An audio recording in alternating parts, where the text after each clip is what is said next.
Good morning, dear hearts. We're at lesson 234. Father, today I am your son again.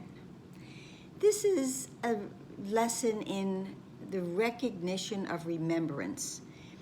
We have been pulled, taught, led along this path with this one message. This is the message that connects everything, that we are as God created us.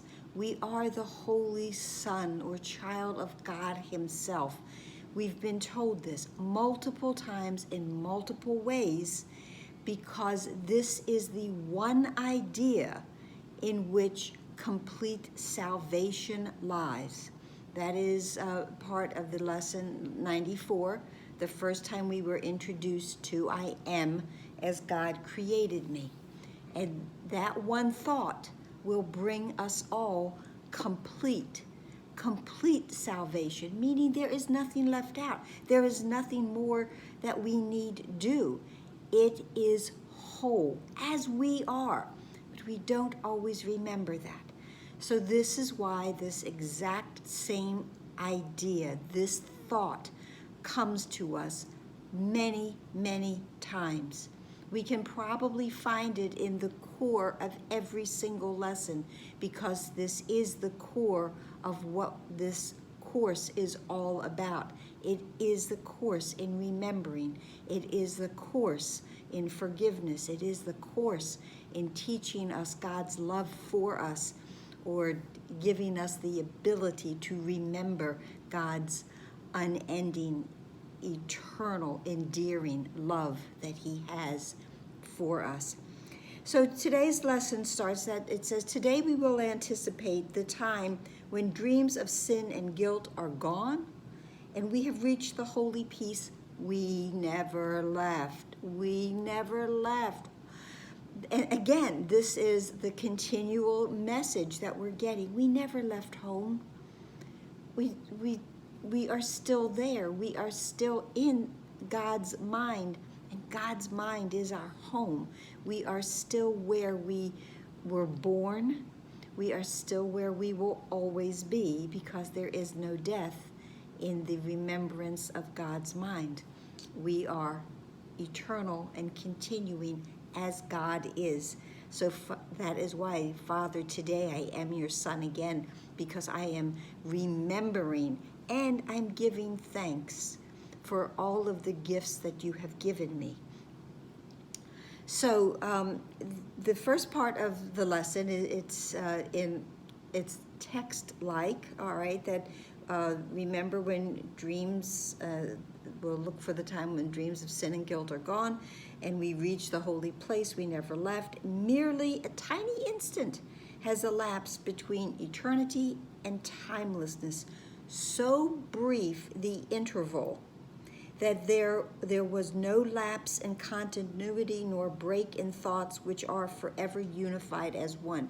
That tiny mad idea only lasted a nanosecond. So short, so tiny, so infinitesimal. And that is why, because it was such a small thought, it could never interfere with the massive and extensive thought of God. So nothing has changed, even though the tiny mad idea seemed to have occurred. There's no lapse in continuity or in thoughts which are forever unified as one. Nothing has ever happened to disturb the peace of God the Father and the Son. God the Father and the Son. This we accept as wholly true today. Now, the second part, which is in italics, is, of course, the prayer. We thank you, Father, that we cannot lose the memory of you and of your love. We recognize our safety and give thanks for all the gifts that you have bestowed, for all the loving help we have received, your eternal patience, and the word which you have given us that we are saved. When we first read that, the word, you're going, well, what's the word? What was the word? You know, the word peace is the word love.